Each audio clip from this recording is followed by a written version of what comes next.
कहानी की शुरुआत होती है एक घने जंगल को दिखाते हुए। एक आदमी पागलों की तरह भाग रहा था, इस उम्मीद में कि शायद उसे इस जंगल से भाग निकलने का कोई रास्ता मिल जाए। लेकिन ये जंगल इतना घना था कि यहाँ से बाहर जाने का कोई रास्ता नहीं नजर आ रहा था। यह आदमी सूरज को देखते हुए आगे बढ़ता है, लेकिन अब सूरज भी धीरे धीरे ढल रहा था। मगर इस आदमी ने भागना नहीं छोड़ा। भागते भागते एक पॉइंट आया जहाँ एक बोर्ड पर लिखा हुआ था पॉइंट ऑफ नो रिटर्न, यानी वहाँ से कोई वापस नहीं जा सकता। साथ ही इस बोर्ड पर नंबर 108B लिखा हुआ था। ये देखकर वो और भी ज्यादा परेशान हो जाता है। धीरे धीरे अंधेरा और बढ़ने लगा और पूरे जंगल में एक अजीब सा खौफ फैल गया। तभी अचानक एकदम से सारे परिंदे उड़कर वहाँ से चले जाते हैं। इस आदमी के कई मील के सफर के बाद भी उसे पूरे जंगल में कोई भी एक जंगली जानवर नहीं दिखाई दिया। न जाने ऐसा क्या था जिसे जंगली जानवर भी डर रहे थे। डर के मारे वह आदमी और भी तेजी से भागने लगा, लेकिन कई घंटों का सफर करने के बाद वह आदमी अचानक एक जगह पर आकर रुक गया और उसके चेहरे पर मायूसी छा गई, क्योंकि उसके सामने वही 108 नंबर वाला साइन बोर्ड था जिस पर लिखा हुआ था पॉइंट ऑफ नो रिटर्न। अब आदमी को समझ आया कि चाहे मैं जितना भी भागूं पर इस जंगल से निकल नहीं सकता, इसलिए अब वो वहां छुपने की जगह ढूंढने लगा। लेकिन वहां उसे छुपने के लिए कोई सेफ जगह नहीं मिली, इसीलिए अब वो पेड़ के ऊपर चढ़ जाता है। पर तभी उस पेड़ की टहनी टूट गई, जिससे वो आदमी काफी ऊंचाई से नीचे जमीन पर आ गिरा। पेड़ से गिरने के बाद वो बहुत ज्यादा जख्मी हो चुका था। उसे काफी गहरी चोटें आई। इससे पहले कि वो बेहोश हो जाता तभी अचानक जमीन हिलने लगी और अजीब सी गुर्राने की आवाजें आने लगी। वो आवाजें सुनकर आदमी के गले में सांसें अटक गईं। तभी अचानक कोई उसे खींच कर ले गया। खींचने वाला कौन था ये नहीं दिखाया गया, लेकिन हमें उस आदमी की दर्द भरी चीखें सुनाई दी गई। इस इंसिडेंट के 6 दिन बाद हमें शहर में मीना नाम की एक लड़की को दिखाया जाता है जो एक बर्ड शॉप में काम करती है। तभी उसका बॉस आता है और मीना को एक गोल्डन पैरट को शहर से दूर एक जू में डिलीवर करने का ऑर्डर देता है। मीना बॉस की बात को मानते हुए अब उस पैरट को डिलीवर करने जाती है। मीना गाड़ी में बैठकर अपने मोबाइल में उस जू का लोकेशन सेट कर लेती है और अपने सफर पर निकल पड़ती है। शहर से बाहर निकलने के बाद वो एक बोर्ड पर बहुत सारे लोगों के मिसिंग फोटोज देखती है, यानी वहाँ पर कई सारे लोग गायब हो चुके थे। लेकिन मीना उन पर ज्यादा ध्यान नहीं देती और आगे बढ़ने लगती है। आगे बढ़ते दौरान मीना शॉर्टकट लेते हुए जंगल के रास्ते से गुजरती है ताकि वो जल्दी से इस पैरट को जू तक डिलीवर कर दें, और वो पहुंच गई जंगल के बीचों बीच। ये वही जगह है जहाँ हम पहले एक आदमी को गायब होते देख चुके हैं। वहाँ आकर मीना बुरी तरह से फंस चुकी थी। वो अपने मोबाइल पर मैप देखती है, लेकिन वहाँ मोबाइल के सिग्नल नहीं आ रहे थे और उसके कार का रेडियो भी काम नहीं कर रहा था। मीना अब वहाँ से वापस निकलने लगी, लेकिन अब उसे वहाँ से बाहर निकलने का रास्ता समझ नहीं आ रहा था। थोड़ी देर बाद मीना की गाड़ी भी खराब हो गई। मीना गाड़ी से बाहर निकलती है और उसे सामने लगा हुआ वही पॉइंट ऑफ नो रिटर्न वाला बोर्ड दिखाई देता है। मीना को कुछ समझ नहीं आता, इसीलिए वो पैरट के पिंजरे को हाथ में लेकर आसपास मदद ढूंढने आगे चली जाती है, लेकिन वहाँ आसपास किसी भी मदद का नामो निशान तक नहीं था। उसके बाद वो वापस उस जगह पर लौट आती है जहाँ उसने अपनी गाड़ी खड़ी की थी, लेकिन वहाँ से उसकी गाड़ी गायब हो चुकी थी। ये देखकर वो बहुत ज्यादा परेशान हुई। उसे लगा कि शायद वो उस जगह पर नहीं आई है जहाँ उसकी गाड़ी खड़ी थी, बल्कि ये किसी दूसरी जगह पर आ गई है और उसकी गाड़ी कहीं दूसरी जगह में खड़ी है, क्योंकि इस जंगल का हर एक पॉइंट एक ही जैसा दिखाई दे रहा था। अब अंधेरा भी गहरा होता जा रहा था। एकदम से पहले की तरह ही सभी परिंदे इन पेड़ों से उड़ जाते हैं। मीना को अब डर लगने लगा था, क्योंकि जमीन भी जोर जोर से हिल रही थी। मीना को वहाँ आसपास किसी के होने का एहसास होता है। तभी अचानक मीना को दूर किसी का साया नजर आया। मीना भागते हुए उसके पीछे आई, पर उसे वहाँ कोई भी नहीं मिला। तभी अचानक मीना को एक बूढ़ी औरत भागते हुए दिखाई दी। मीना भी दौड़कर उसका पीछा करने लगी। वो उससे मदद मांग रही थी, लेकिन वो औरत रुकती नहीं, तेजी से भागती रहती है। एक बार फिर मीना इस बूढ़ी औरत का पीछा करती है। अचानक वो बूढ़ी औरत फिर से गायब हो गई। मीना जब उसे ढूंढते हुए और आगे बढ़ी तो उसे दूर जंगल में एक बड़ा सा कमरा दिखाई दिया। वो बूढ़ी औरत उस कमरे के दरवाजे को खोलकर मीना से कहती है, अगर जिंदा रहना चाहती हो तो जल्दी से अंदर आओ। ये सुनते ही मीना बिना सोचे समझे दौड़ते हुए उस कमरे की तरफ गई। मीना के अंदर आते ही उसने गेट को लॉक कर दिया। मीना देखती है कि ये कोई अजीब सा कमरा है जिसमें एक बहुत बड़ा सा मिरर लगा हुआ था। उस बूढ़ी औरत के साथ यहाँ 2 और लोग भी थे। मीना घबरा कर उन लोगों से पूछती है, ये कौन सी जगह है? इस पर उस बूढ़ी औरत ने जवाब दिया कि इस जगह को हम दी कोब कहते हैं। मेरा नाम है मैडलन, ये लड़की है कियारा और इस लड़के का नाम है डेनियल। बूढ़ी औरत मीना से कहती है कि अभी बातचीत का वक्त नहीं है, तुम जल्दी से हमारे साथ मिरर के सामने खड़ी हो जाओ, क्योंकि कोई हमें देखने आने वाला है। मीना पूछती है, आखिर हमें कौन देखने आ रहा है? तो वो बूढ़ी औरत उससे कोई जवाब नहीं देती। एकदम बाहर से अजीब सी आवाजें आने लगी। मीना डर के मारे पूछती है कि ये आवाज किस चीज की है? तो कियारा मीना को बताती है कि इन्हें हम वॉचर्स कहते हैं। वे शीशे के दूसरे ओर से हमें देख रहे हैं, पर हम उन्हें नहीं देख सकते। वे हर रात सूरज ढलने के बाद यहाँ आते हैं और हमें देखते रहते हैं जब तक सुबह का सूरज नहीं निकल आता। तभी शीशे के दूसरी तरफ से शोर आने लगा। मीना पूछती है, ये शोर कैसा है? उस बूढ़ी औरत ने बताया कि वॉचर्स तुम्हारे आने से खुश हैं, तुम्हें यहाँ देखकर तालियां बजा रहे हैं। मीना बुरी तरह से कंफ्यूज थी, वो जल्द से जल्द यहाँ से निकलना चाहती थी। मैडलिन जिन्हें वॉचर्स कह रही थी, न तो अब तक मीना ने उन्हें देखा और न ही किसी और ने देखा था। रात गुजर जाती है, सुबह होने पर ये लोग उस जगह से बाहर निकल आते हैं। मैडलिन बताती है कि वे वॉचर्स सिर्फ रात में ही बाहर निकलते हैं, दिन के वक्त हम लोग जंगल में आजाद घूम सकते हैं। मीना रात भर यही सोच रही थी कि कब सुबह होगी और जल्दी से मैं इस जंगल से बाहर निकल जाऊं। इसीलिए वह फौरन जंगल से बाहर निकलने का रास्ता ढूंढने लग जाती है। तब मैडलिन बाकी सबको उसे रोकने से मना कर देती है, जैसे कि वह जानती हो कि मीना इस जंगल से बाहर नहीं निकल सकती और वह जरूर वापस आएगी। बस मीना को जाते हुए मैडलिन बताती है कि तुम्हारा यह फैसला अच्छा नहीं है, इस जंगल से बाहर निकलने का कोई रास्ता नहीं है। रात होने से पहले हमें इस घर में वापस आना पड़ता है, अगर तुम लेट हो गई तो तुम अपनी जान से हाथ धो बैठोगी। मीना किसी की बात नहीं सुनती और अपने पैरट को लेते हुए तेजी से आगे बढ़ती है। थोड़ा सा आगे बढ़ने पर उसे वहीं पॉइंट ऑफ नो रिटर्न वाला साइन दिखाई देता है। उसे देखकर वो घबरा तो गई, लेकिन उसने हिम्मत नहीं हारी और सूरज को देखकर सूरज की डायरेक्शन में आगे बढ़ती रही, पर जंगल से निकलने में कामयाब नहीं हो सकी। आगे चलकर रास्ता ही खत्म हो गया। मीना ने देखा कि वो एक पहाड़ के टॉप पर खड़ी है, जहाँ से आगे दूर दूर तक जंगल के सिवा कुछ भी नहीं था। इसीलिए वो मायूस होकर नीचे बैठ जाती है। तभी अचानक उसके कंधे पर किसी ने हाथ रखा। वो डर गई और जब उसने पीछे मुड़कर देखा तो वो बूढ़ी औरत मैडलिन थी। यहाँ मैडलिन उसे हौसला देती है और कहती है कि सिर्फ तुम ही नहीं जिसने यहाँ से निकलने की कोशिश की और हार गई, हम भी तुम्हारी तरह ही हार कर यहाँ रुके हैं। यहाँ से बाहर निकलने का कोई रास्ता नहीं, चलो मैं तुम्हें कुछ दिखाती हूँ। मैडलिन मीना को जंगल की तरफ लेकर जाती है। मैडलिन मीना से कहती है, ये जंगल एक शिकारी है और हम सब उसका शिकार, अगर जिंदा रहना चाहती हो तो हमारे साथ ही रहो। मैडलिन उसे पॉइंट ऑफ नो रिटर्न वाले काफी सारे साइन बोर्ड दिखाती है, जो कि जंगल के चारों तरफ गोल घेरे में लगे थे और उनके बीच में था उनका कमरा। मैडलिन बताती है कि यह हमारे घर से आधे दिन के फासले पर लगे हैं, अगर इसे आगे गई तो वापस लौटना मुश्किल हो जाएगा, इसलिए कभी भी यह तुम्हें नजर आए तो तुम इन्हें इग्नोर मत करना। मीना पूछती है, ये सब किसने बनाया? तो वो जवाब देती है, ये एक प्रोफेसर ने बनाया है, लेकिन अब तक उसे किसी ने देखा नहीं है। अब रात हो जाती है, ये लोग वापस उस घर के अंदर आ जाते हैं। हर रात वॉचर्स उन्हें देखने के लिए आते थे। आज कियारा नामी लड़की उनके सामने डांस करती है और कहती है ये सब उन्हें पसंद है। ऐसा नहीं था कि इन चारों को हर रात वॉचर्स के सामने खड़ा ही रहना पड़ता था। ये लोग जो चाहते वह कर सकते थे, बस ये लोग उनकी तरफ अपनी कमर नहीं कर सकते थे। ऐसा करने पर वो लोग बहुत ज्यादा गुस्सा हो जाते थे। रात में तो उन्हें सिर्फ वॉचर्स का मसला था, लेकिन दिन में भी उन्हें बहुत मुश्किलों का सामना करना पड़ता था। ये लोग जंगल से हर रोज अपना पेट भरने के लिए कुछ न कुछ शिकार करके लाते थे, जिससे उनका गुजारा हो जाता। अगले दिन कियारा और मीना दोनों जंगल में शिकार करने जाती हैं। मीना कियारा से पूछती है कि आखिर ये वॉचर्स चाहते क्या हैं? कियारा बताती है, मुझे भी कुछ खास नहीं पता, लेकिन मैडलाइन कहती है कि ये वॉचर्स हमें देखते हैं, हमें ऑब्जर्व करते हैं, लेकिन अगर हमने वॉचर्स को देखा तो हम पागल हो जाएंगे, क्योंकि वॉचर्स बहुत ही खूंखार दिखते हैं। कियारा अब उसे एक गड्ढा दिखाती है और कहती है, ऐसे बहुत से गड्ढे इस जंगल में मौजूद हैं। दिन के वक्त सारे के सारे वॉचर्स उन गड्ढों में रहते हैं और रात में वो यहाँ से बाहर निकल आते। दिन के वक्त ये लोग इसलिए बाहर नहीं आ सकते क्योंकि सूरज की रोशनी उनकी स्किन जलाती है। कियारा मीना को बताती है कि वो 5 महीने पहले अपने पति के साथ इस जंगल में आई थी और तब से वो दोनों यहाँ फंसे हुए थे, पर आज से 6 दिन पहले मेरा पति जंगल में रास्ता ढूंढने निकला है। मुझे उम्मीद है कि वो जरूर वापस आएगा और हम सबको यहाँ से सेफली ले जाएगा। यहाँ हमें मालूम होता है कि असल में कियारा का हस्बैंड वही आदमी था जिससे हमने मूवी के स्टार्ट में देखा था, जिसे कोई यहाँ से खींच कर ले गया और अब वो मारा जा चुका है। इस तरह से बातें करते हुए ये दोनों कमरे के पास वापस लौट आए। यहाँ मैडलिन ने मीना को 3 रूल समझाती है जिंदा रहने के लिए। सबसे पहला ये कि वो रात के वक्त घर का दरवाजा नहीं खोलेगी। दूसरा, रात में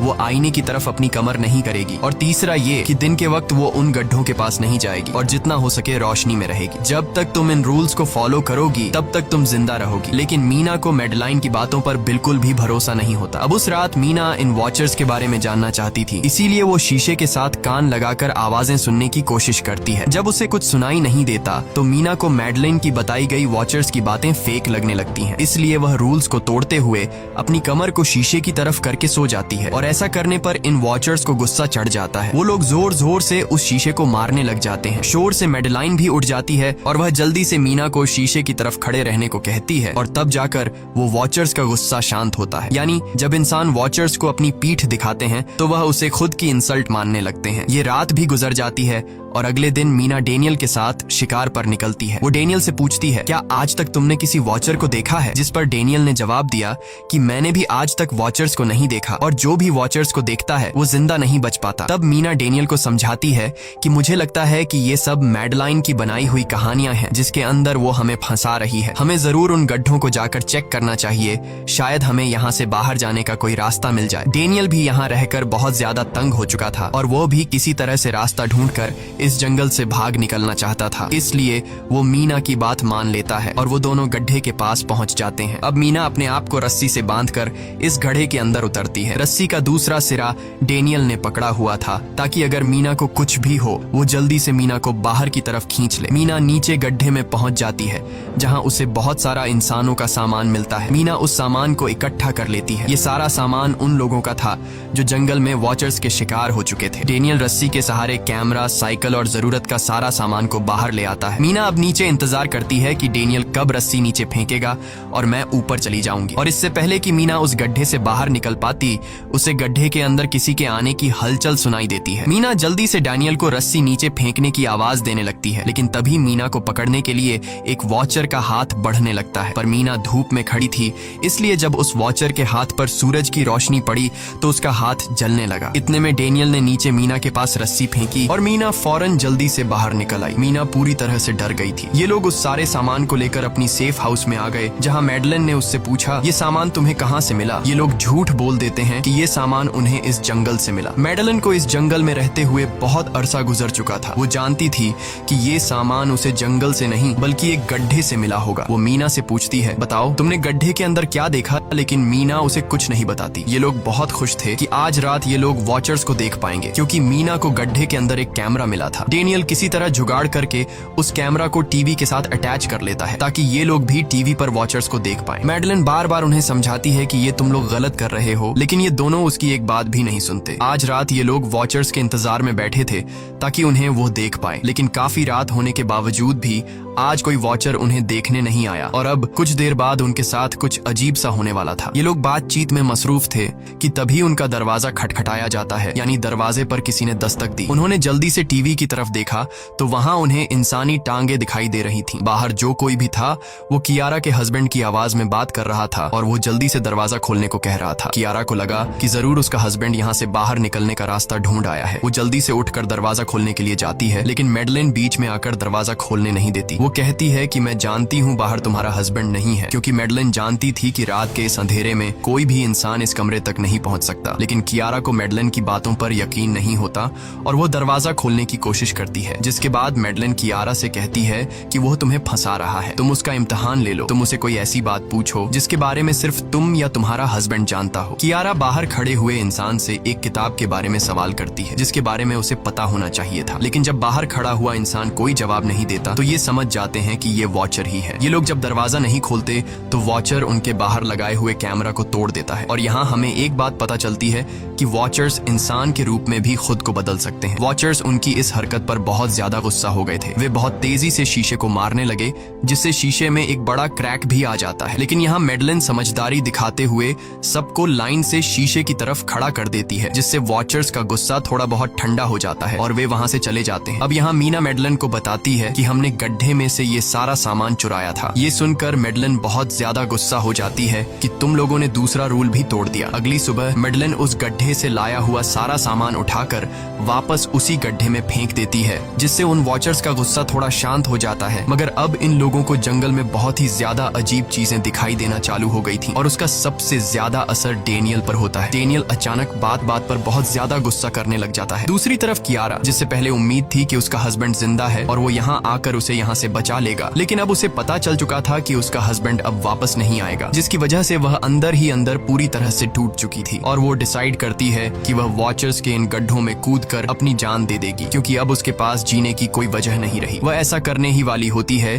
कि मीना आकर उसे बचा लेती है। इसी बीच हम देखते हैं कि डेनियल मैडलिन की तरफ अजीब तरह से देख रहा होता है और वह गुस्से में आकर मैडलिन को पेड़ के साथ बांध लेता है। डेनियल ने कहा कि अब मैं इस बुढ़िया के कोई रूल्स नहीं मानूंगा, अब यहाँ सिर्फ मेरी बात मानी जाएगी। अब रात होने वाली थी, इसलिए डेनियल कमरे की तरफ भागा और कियारा भी उसके पीछे भागी, लेकिन मीना मैडलिन के पास आई और उसकी रस्सियां खोलने लगी। दूसरी तरफ डेनियल ने कियारा को लेकर कमरे का दरवाजा अंदर अंदर से बंद कर दिया और मीना और मैडलिन को बाहर वॉचर्स के लिए छोड़ दिया। मीना और मैडलिन डेनियल से दरवाजा खोलने के लिए गिड़गिड़ाते रहे। डेनियल से रिक्वेस्ट करते हैं कि प्लीज दरवाजा खोल दो, लेकिन डेनियल ने दरवाजा नहीं खोला। अब बाहर चारों तरफ अंधेरा छा गया और वॉचर्स के आने का टाइम हो गया, इसलिए अब मजबूरन उन्हें अपनी जान बचाने के लिए एक घने पेड़ के नीचे रहकर छिपना पड़ा। थोड़ी देर बाद उन्हें वॉचर्स की गुराने की आवाजें आने लगी। इस टाइम मीना और मैडलिन के साथ हमें भी उन वॉचर्स की एक झलक दिखाई जाती है। ये लोग लंबे, पतले और खतरनाक थे। सब अपने अपने गड्ढों से निकलकर इंसानों को देखने के लिए उस सेफ रूम तक पहुंचते हैं और जब ये लोग देखते हैं कि मीना और मैडलिन वहां नहीं हैं, तो वो उनको खाने के लिए जंगल में ढूंढने लग जाते हैं। और जब ये वॉचर्स दूर जाते हैं तो मौके का फायदा उठाते हुए ये दोनों फिर से सेफ रूम तक आ जाते हैं और डैनियल से रो रो कर दरवाजा खोलने को कहते हैं। इस बार डैनियल के दिल में रहम जाग जाता है और वो उनके लिए दरवाजा खोल लेता है। अब अंदर जाने के बाद पहले तो मैडलिन डैनियल पर गुस्सा करती है और फिर इन सबको शीशे के सामने खड़ा करके वॉचर्स के बारे में कुछ बातें बताती है। मैडलिन ने कहा कि अब तक हम बहुत से रूल्स तोड़ चुके हैं, इसलिए मुझे नहीं लगता कि इस बार वॉचर्स हमें माफ करेंगे। मैं तुम लोगों को वॉचर्स के बारे में कुछ सच्चाई बताना चाहती हूँ। दरअसल मैं जब यहाँ पहली बार आई थी तो मैंने कुछ ऐसा देखा जिससे मेरे होश उड़ गए। मैंने अपना ही एक डुप्लीकेट देखा। असल में वो एक वॉचर था जो मेरा रूप लेने की कोशिश कर रहा था। हालांकि उसकी आंखें और बाल बिल्कुल परफेक्ट नहीं थे। मीना ने पूछा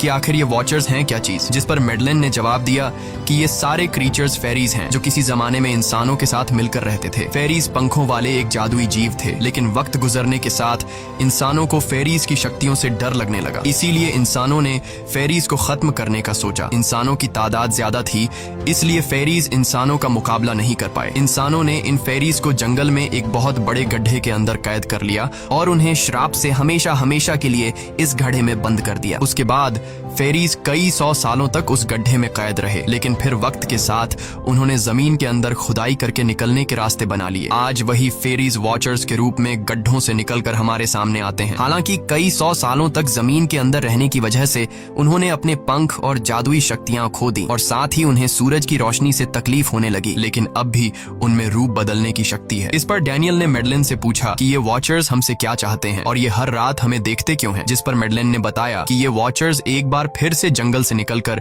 इंसानों के बीच रहना चाहते हैं, लेकिन अपने असली रूप में ये इंसानों के बीच नहीं रह सकते। इसीलिए उन्होंने हमें यहाँ रखा हुआ है ताकि हमें देखकर हमारा रूप ले सकें और हमसे आज के दौर के तौर तरीके सीखकर इंसानों के बीच रह सकें। मैडलिन ये सब बातें बता ही रही थी कि अचानक सभी वॉचर्स वापस लौट आए और जब वॉचर्स को पता चलता है कि मैडलिन और मीना वापस अपने कमरे में आ गए हैं तो वो सब गुस्से से भड़क उठे और दरवाजा तोड़ने की कोशिश करने लगे। इन चारों ने टेबल को खींचकर दरवाजे के सामने रख दिया ताकि दरवाजा वॉचर्स तोड़ न सके, लेकिन वॉचर्स की ताकत काफी ज्यादा थी और इन चारों को पता चल चुका था कि जल्द ही वॉचर्स अंदर आ जाएंगे और उन्हें मौत अपनी आंखों के सामने दिखाई दे रही थी। तभी उन्होंने देखा कि टेबल को घसीटकर दरवाजे तक ले जाने की वजह से कारपेट पलट गई है। जब उन्होंने कारपेट हटाया तो उन्हें नीचे एक बड़ा लोहे का गेट नजर आया। उन्होंने जल्दी से गेट खोला तो उन्हें पता लगा कि नीचे एक बहुत बड़ा बंकर है। ये लोग जल्दी से उस बंकर के अंदर घुस गए और ऊपर से लोहे का गेट बंद कर दिया। ये लोग इस बात को लेकर परेशान थे कि ये बंकर यहाँ पर मौजूद था और इन लोगों को पता भी नहीं चला। इस बंकर के नीचे बहुत फैसिलिटीज थी, हजारों दिन का खाना, एक कंप्यूटर और भी बहुत सारा जरूरत का सामान रखा था। मीना जानना चाहती थी कि आखिर ये जगह किसने बनाई, इसीलिए वो उस कंप्यूटर को ऑन कर लेती है। उस कंप्यूटर में बहुत सारा डेटा सेफ था, जिसे खोलने पर उन्हें पता चलता है कि ये सारी जगह प्रोफेसर मार्टिन ने बनाई थी। असल में प्रोफेसर को इन क्रीचर्स के बारे में पता था। वो इन वॉचर्स पर रिसर्च करना चाहता था, इसीलिए उसने ये बंकर बनाया था। पैसों का लालच देकर वो दूसरे इंसानों को काम के लिए यहाँ लेकर आता था और रात के वक्त मजदूरों को ऊपर कमरे में छोड़कर खुद यहाँ आकर छुप जाता था और वो वॉचर्स फिर उन इंसानों को खा जाया करते थे। अगली वीडियो में डॉक्टर मार्टिन बताते हैं कि उनकी रिसर्च के दौरान उन्हें एक सबसे अलग फेरी मिली जो रोशनी में भी उन गड्ढों से बाहर आ सकती थी। डॉक्टर बताता है कि उस वॉचर ने एक बच्ची का बिल्कुल परफेक्ट रूप ले लिया था जिसे कोई पहचान नहीं सकता था। वो बहुत अच्छी थी, उसने डॉक्टर मार्टिन को मारा नहीं। डॉक्टर मार्टिन उसे यहाँ ले आया। तभी प्रोफेसर ने कैमरा को दूसरी तरफ मोड़ा। तब उन्होंने देखा कि प्रोफेसर ने उस छोटी सी बच्ची के रूप में आए वो क्रीचर को पिंजरे में कैद कर लिया है। पता नहीं डॉक्टर उसके साथ कौन सा एक्सपेरिमेंट करने वाला था। उस कंप्यूटर में बहुत सी वीडियोस थी और हर वीडियो में कुछ न कुछ बताया हुआ था। मीना बस ये जानना चाहती थी कि आखिर में क्या हुआ, इसीलिए वो सबसे आखिरी वीडियो प्ले करती है जिसमें वह देखती है कि प्रोफेसर खुद को और उस फेरी को मारने वाले हैं। मरने से पहले वह इस जंगल में फंसे हुए लोगों के लिए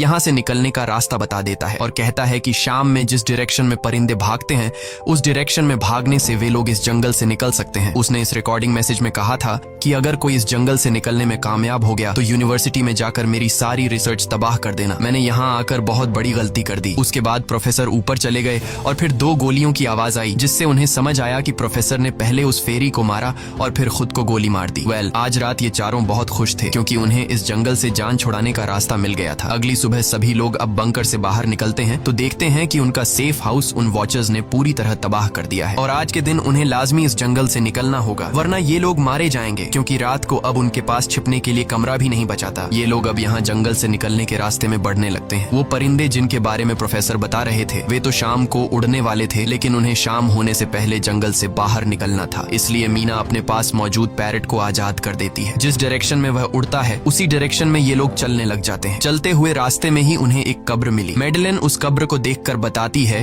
कि एक वक्त था जब ये लोग इंसानों के साथ रहते थे, लेकिन इंसानों ने उनके साथ बहुत बुरा किया, धोखा किया और उन्हें यहाँ जंगलों में फंसाकर खुद चले गए। कई घंटे सफर करने के बाद ये लोग एक नदी के पास पहुंच गए। वहाँ उन्हें प्रोफेसर का एक बोट मिला, जिसको देखकर ये लोग बहुत खुश हुए, लेकिन उनकी खुशी अब कुछ ही देर की मेहमान थी क्योंकि अब अंधेरा हो चुका था और वॉचर्स के आने का वक्त हो गया था। उससे पहले कि ये लोग डॉक्टर मार्टिन की बोट में बैठकर यहाँ से दूर चले जाते, तभी उन्हें पीछे से किसी की आवाज आई। जब उन्होंने पीछे मुड़कर देखा तो वो कियारा का हस्बैंड था जो मदद के लिए चिल्ला रहा था। वो बहुत ही जख्मी हालत में था। बाकी सब बोट में बैठ चुके थे, इसलिए डेनियल अकेला उसकी मदद के लिए गया। डेनियल कियारा के हस्बैंड को खींचकर बोट की तरफ लाने लगा, लेकिन तभी ये लोग बोट से देखते हैं कि डेनियल जिसकी मदद करने गया वह कोई इंसान नहीं बल्कि एक वॉचर है, जिसने उनके सामने ही डेनियल का रूप ले लिया। वो लोग कुछ भी नहीं कर पा रहे थे। अब उस वॉचर ने डेनियल को मार दिया। उन्हें इस बात का पता था कि वॉचर्स इस नदी को पार नहीं कर सकते हैं और फाइनली ये लोग खुद इस नदी को पार करके शहर तक पहुंच जाते हैं। और कहानी में असल ट्विस्ट इसके बाद आया। शहर पहुंचने के बाद ये तीनों अलग अलग रास्तों पर चले गए और कुछ दिनों बाद अब मीना जल्दी से डॉक्टर मार्टिन के कहने के मुताबिक उनके यूनिवर्सिटी में उनका सारा डेटा खत्म करने के लिए आई। उससे पहले कि वह उनका रिसर्च डेटा डिलीट कर देती, तभी उससे वहाँ एक टेप रिकॉर्डर मिला और उस टेप रिकॉर्डर से मीना को एक नया राज मालूम हुआ। जब हजारों साल पहले इंसान और फेरीज एक साथ रहते थे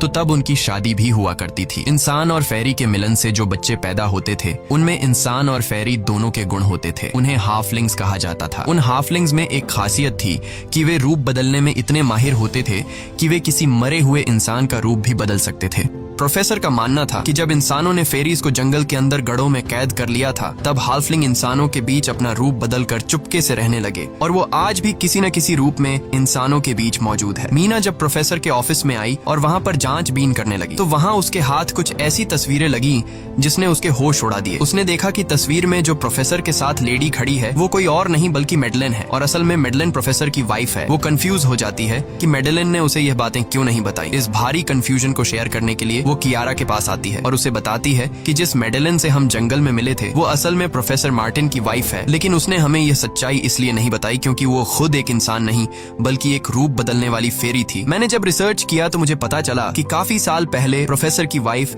मैडेलिन कैंसर की वजह से मर गई थी। ये सुनकर कियारा कहती है कि फिर वो मैडेलिन कौन थी जो इतने समय से हमारे साथ थी। इस पर मीना कहती है, मुझे सब समझ आ रहा है। दरअसल प्रोफेसर अपनी वाइफ के मरने से बहुत दुखी थे और उसे हर हाल में वापस पाना चाहते थे और जब प्रोफेसर को इन रूप बदलने वाली फेरीज के बारे में पता चला तो प्रोफेसर ने उस रूप बदलने वाली फेरी को पिंजरे में कैद किया जो एक बच्ची का परफेक्ट रूप लेकर उनके पास आई थी। प्रोफेसर ने अपनी वाइफ की फोटो दिखाते हुए उस फेरी को अपनी वाइफ मैडेलिन जैसा बना दिया क्योंकि वो फेरी बाकी फेरीज से अलग थी। वो दिन में भी बाहर आ सकती थी। मीना ने कहा कि मैंने मैडेलिन को यहाँ बुला लिया है, हमें किसी तरह से करके उसे वापस जंगल भेजना होगा। तभी एक कार वहाँ आकर रुकी। जब उस कार से जो इंसान उतरा उसे देखकर मीना के गले में सांस अटक गई। वो कियारा थी, यानी कि अब तक जो मीना के साथ थी वो मैडेलिन थी। उसने कियारा का रूप ले रखा था। कियारा जैसे ही घर के अंदर आई तभी मैडेलिन ने कियारा के हस्बैंड के रूप में बदलकर उसे बेहोश कर दिया। मीना ने मैडेलिन से कहा, आखिर तुम चाहती क्या हो? जिस पर मैडेलिन गुस्से में आकर कहा, मैं फेरीज की सबसे अलग मखलूक हूँ। मेरे सभी साथी बचपन से मुझे चिढ़ाते थे। वो मुझे अपने साथ नहीं रहने देते क्योंकि मैं सबसे अलग थी। मैं उस जंगल में अकेली पड़ चुकी थी और मैं उस जंगल से निकलकर बाहर लोगों के साथ मिलकर रहना चाहती थी। फिर एक दिन प्रोफेसर उस जंगल में आया। उसने मुझे पिंजरे में कैद कर लिया। उसने मुझसे कहा कि अगर मैं उसकी वाइफ का रूप ले लूं तो वह मुझे जंगल से बाहर ले जाएगा। मैंने उसकी बात मान ली। प्रोफेसर ने मुझे मैडेलिन की सारी बातें सिखाई और बाद में उस धोखेबाज प्रोफेसर ने मुझे मारने की कोशिश की, लेकिन उससे पहले कि वो मुझे मार पाता मैंने उसे ही मार डाला। तुम इंसान कभी भी भरोसे के लायक नहीं थे और न ही रहोगे। अब तुम भी मेरी सच्चाई जान चुकी हो, इसलिए तुम्हें भी मरना होगा और तुम्हें मारने के बाद मैं तुम्हारे रूप में इंसानों के बीच रहूंगी। यह कहकर मैडेलिन ने मीना का रूप ले लिया और उसका गला दबाकर उसे मारने लगी। तब मीना ने मैडेलिन से कहा कि क्या प्रोफेसर ने तुमसे यह नहीं कहा कि तुम क्यों दिन में निकल सकती हो। असल में तुम हाइब्रिड हो, आधी इंसान और आधी फेरी, इसीलिए तुम इंसानों और फेरीज के बीच रह सकती हो। मुझे पता है कि दुनिया में अकेला रहना कैसा होता है, लेकिन तुम अकेली हाफलिंग नहीं हो। तुम्हारे जैसे और भी हाफलिंग्स हैं जो किसी न किसी रूप में इंसानों के बीच रह रहे हैं। इस सच्चाई का पता चलते ही मैडलिन का शरीर अचानक अपने असली रूप में आने लगा। देखते ही देखते उसके पंख निकल आए, जिसके बाद वो मीना को यहीं पर छोड़कर यहाँ से उड़ जाती है। इसके बाद कुछ हफ्तों के बाद का सीन दिखाया जाता है, जहाँ मीना अपनी सिस्टर के साथ रहने लगी है। उसने अपनी सिस्टर को बताया कि शायद वो फेरी अभी भी मेरा पीछा कर रही है। तब मीना की सिस्टर उसे कहती है कि तुम डरो मत, ऐसा कुछ नहीं है। और कहानी के एंड में हम एक छोटी बच्ची को देखते हैं जो कि उस वक्त मीना के घर के नीचे खड़ी थी। ये कोई और नहीं बल्कि मैडलिन थी, जो अब उनके दुनिया में उस रूप में रह रही है। और इसी के साथ ये कहानी खत्म हो जाती है। अगर आपको ये वीडियो अच्छी लगी हो तो हमारे चैनल को सब्सक्राइब और वीडियो को लाइक जरूर कीजिएगा।